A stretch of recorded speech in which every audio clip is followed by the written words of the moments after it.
some of the, and this is my opinion, some of the necessary physical, behavioral, attributed assets, if you will, that I think these animals would need to be remain relatively unscathed today. And the first one is a large physical body that's built for maneuvering steep terrain, and that's a check. As far as all of our witnesses report, that one's an automatic. Be inherently shy and retiring is an absolute must to be where we are today. There has to be an inherent desire for the species to want to avoid us, or at least interact with us on their terms. It's an absolute must. Possess expected acute animal senses is a no-brainer. I saw visual evidence of that in my encounter. And what I mean by expected animal senses, acute hearing. Most animals do have acute hearing, acute sense of smell. I think a lot of us, to justify their existence, I think have gone maybe overboard. I'm not 100% sure, but on night vision, I think that sufficient night vision would be acceptable. I think they'd be able to negotiate the forest at night, no problem, as long as those other senses are acute. Another one is flexible nomadic lifestyle. That's an automatic. Excuse me, flexible what? Nomadic lifestyle. Okay. So being able to adjust. It's my opinion that when we finally do get one of these things, the type of brain that it will be is not a brain that is capable of all these different superpowers and a lot of these people speculate on, but maybe possibly a memory brain is like where exactly food is, and to be able to come back in that same spot and forage a year later and have that expectation and know what's different about that particular area. One that we never talk about, but that absolutely is a must, is inherent discretion. Now, what do I mean by discretion? Having a big physical body and being able to physically be able to impose at will if they wanted to, but to not interact or engage and even sacrifice potential foraging opportunities. That's just something that, and also too, you look at possibly, and we've heard raiding livestock. We've heard, we have eyewitness accounts of that. And we have habituation possibilities too.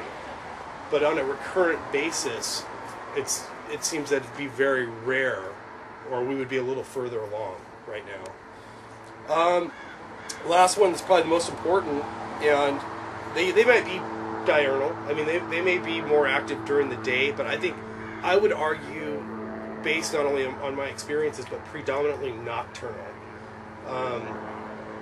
They'd be used to us needing the benefit of a light source to negotiate the forest at night. I mean, that's how many of us walk around without, a couple of us do, that don't use light, but most people that are in the forest at night, they need a light source to get around. So I want to talk a little bit about where's the bones, and I want to credit one of my best friends and research partners, Cliff Barrickman.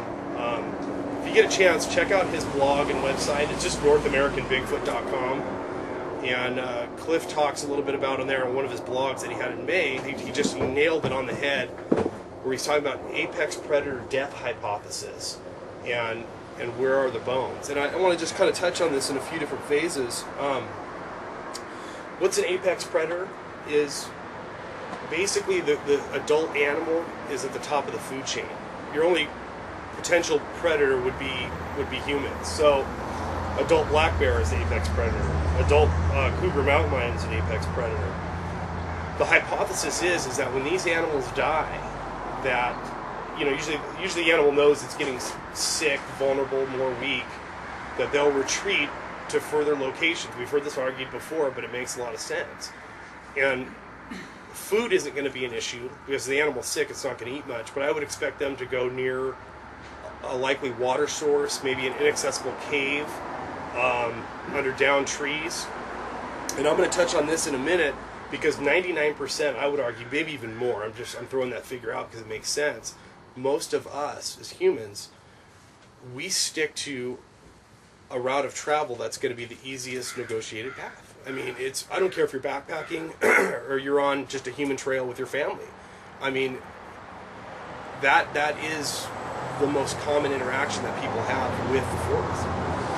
So when apex predator, when it died, I'll just give you an example.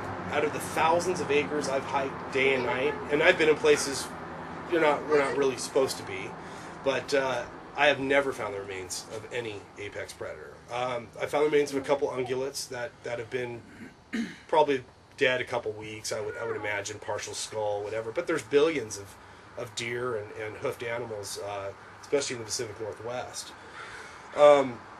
But basically, though, when any animal dies in North America, and we always heard this, with the acidic soil, but when animals die, there's the process that takes place, the internal chemicals, enzymes, that immediately starts breaking down. It's a big difference if the animal's exposed or if it's buried. If it's exposed, this process happens a lot faster, and that's when the carrion eaters get involved.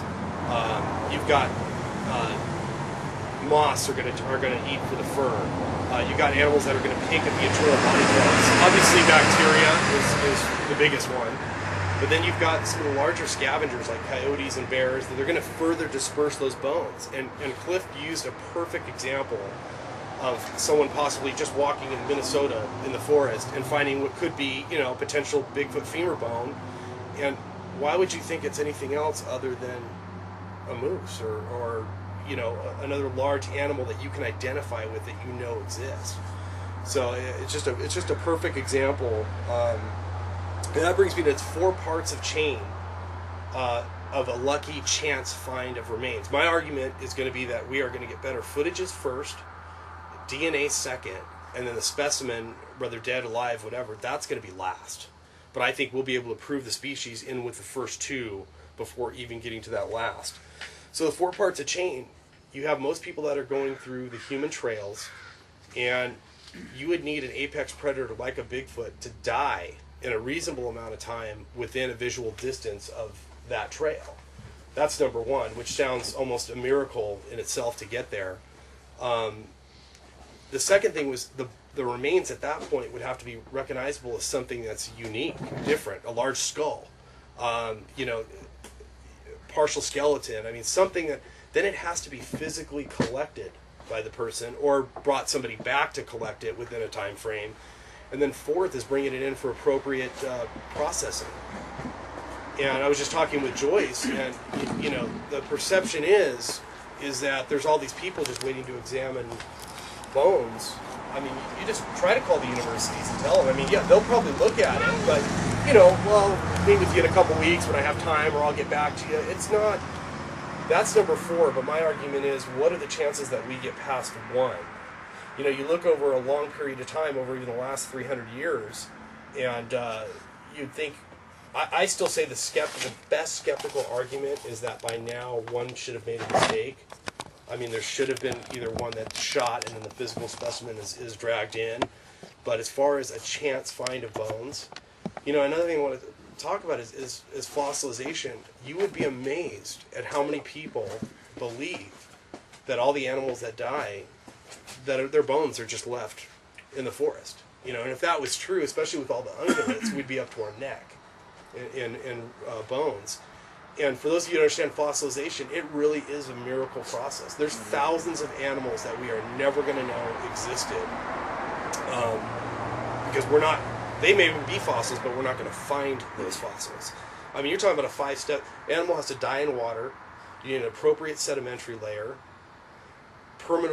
Permineralization is another process that needs to take place, and then you have uplift, and then erosion, and then you have the lucky find. So it's actually a 6-part process to gather fossils. And one of the candidates that we hear the most of is Gigantopithecus. And it's interesting. I kind of went back and I've done some research with it because I believe the animal that I saw in 2007 was very ape-like to me, at least from my view through a thermal imager. And so in my opinion, and I could be wrong, because it's very subjective, but I think that it is going to be a descendant of a wood ape would be the likeliest candidate for what these animals are.